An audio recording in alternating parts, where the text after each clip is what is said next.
Hi, I'm Chris Schleter, Master Gardener, food blogger, and writer. Gardening, cooking, healthy and tasty food is my passion. Welcome to my country kitchen, where we'll cook fast, fresh, with the best ingredients you can find. Come join me now.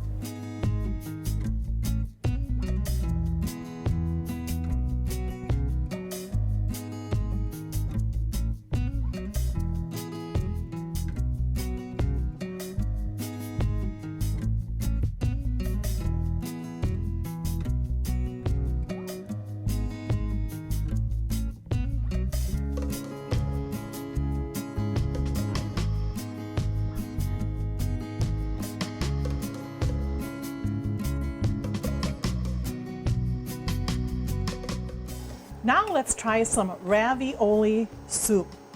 Ravioli is a really great pasta. It's a different kind of a shape. You can make ravioli on your own, which is fun to do on a rainy or snowy day. But to make it really fast, just buy it in the refrigerator section. This particular one that I chose today is spinach and cheese stuffed. To make ravioli, get a soup pot, put a little bit of avocado oil in there. And to that, I'm going to add some one onion, because we want to get this onion to be cooked a little bit. And while that onion is cooking, I'm going to tell you a little bit about the sausage that we're going to put in here. I'm going to put this Italian turkey sausage in here. You can also buy regular Italian sausage. You can buy a chicken sausage. And if it's not seasoned, all you have to do is just add your own Italian seasoning right to the meat, and it'll season up a lot. When you use turkey for seasoning, it's really kind of bland, so make sure you add enough seasoning to that and taste your meat often while you're browning it to make sure that it does really taste really good, because you want to have some flavor to this soup. It's really a great way to have pasta in a dish and also good greens. As you noticed, I've been adding lots of greens to my pasta. I think it's important to add those to your pasta because they give you extra added health benefits. So you kind of want this to be a little bit translucent. So once it's translucent, then I can add my turkey sausage. Okay, so I'm going to put that in next.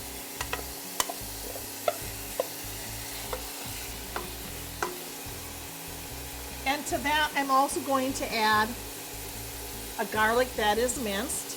The garlic you don't want to have cooked too long, otherwise it can get a bitter taste. So I add it right towards the end before I start adding in the rest of the ingredients. We'll get that all smashed out so it gets evenly cooked. And at this point, you can season it with a little bit of salt and pepper. But remember, this sausage is also pre-seasoned with an Italian sausage, so I don't really need a lot of extra seasoning in this dish. I'm also going to add some dry basil and also some Italian seasoning. And you can buy Italian seasoning in the stores in jars, or you can make your own mix of Italian seasoning, which is what I do. And I do have that recipe on my blog too. So I'm adding this to the turkey so that it can really get seasoned up nice here. And if your pan starts to stick, just add a little bit more olive oil or avocado oil to it. But we want to make sure this gets all brown before we add any more vegetables or anything to this mix.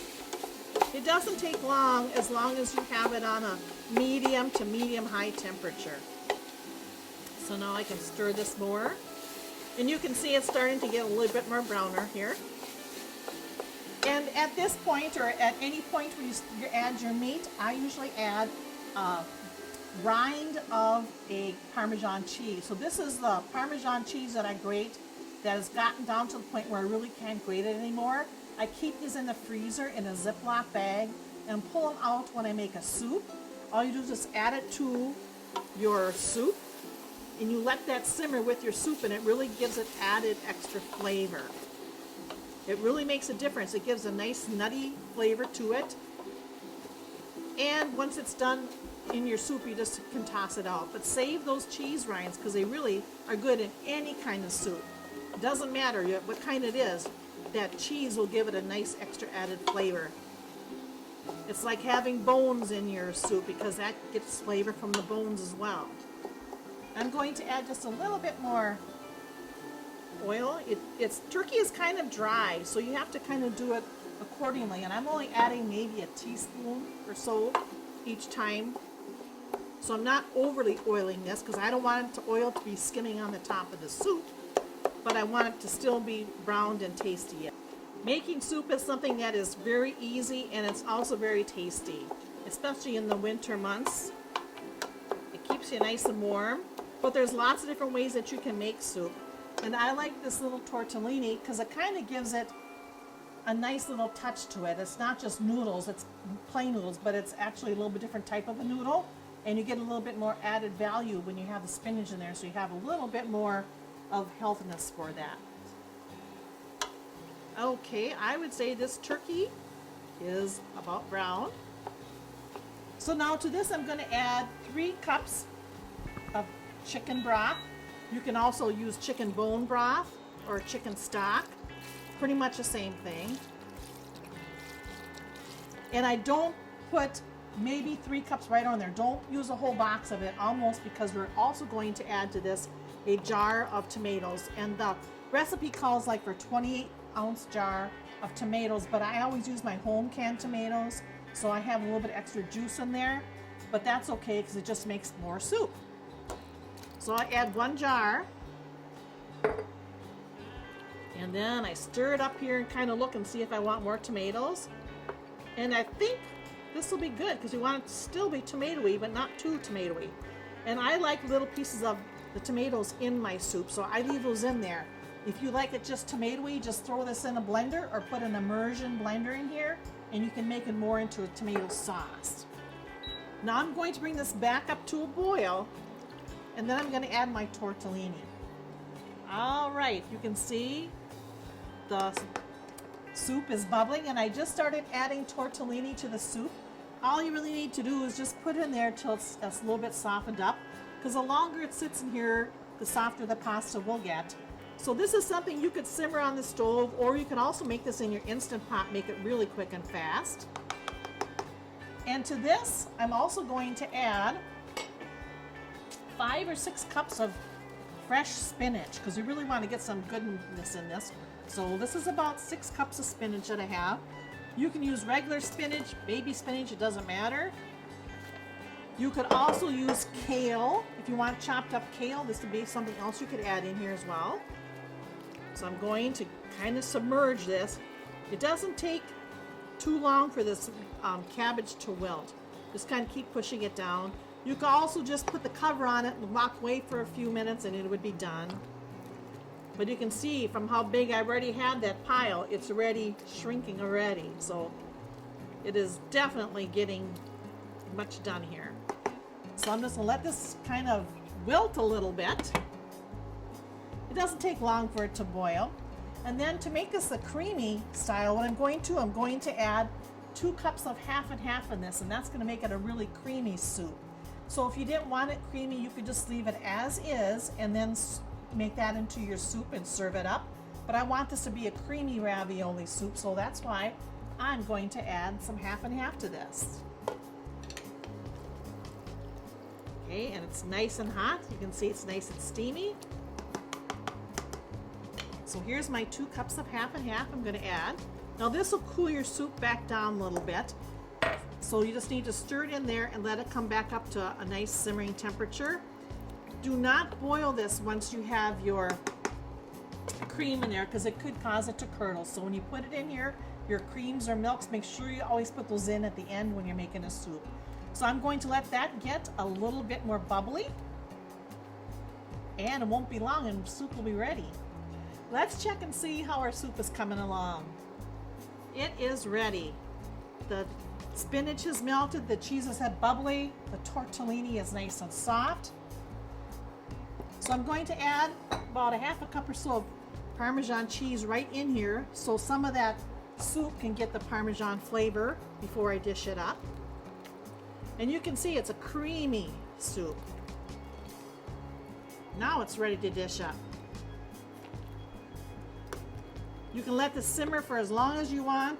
The longer you simmer it, the more liquid will go down, but I like to have a nice sauce in there. So I kind of tend to leave it a little bit more runnier, but you can do whatever you want. It's a great way to have a really good healthy soup. So the soup has a tortellini in it, the sausage, and of course homegrown tomatoes. And to this I'm going to add just a little bit more Parmesan on top with a sprinkle of pepper. And to this I'm going to add some of my chili pepper olive oil. It gives it a really nice tang. And I like a little tang or a little heat in here. You need a little heat in that pasta. A wonderful creamy Italian ravioli soup.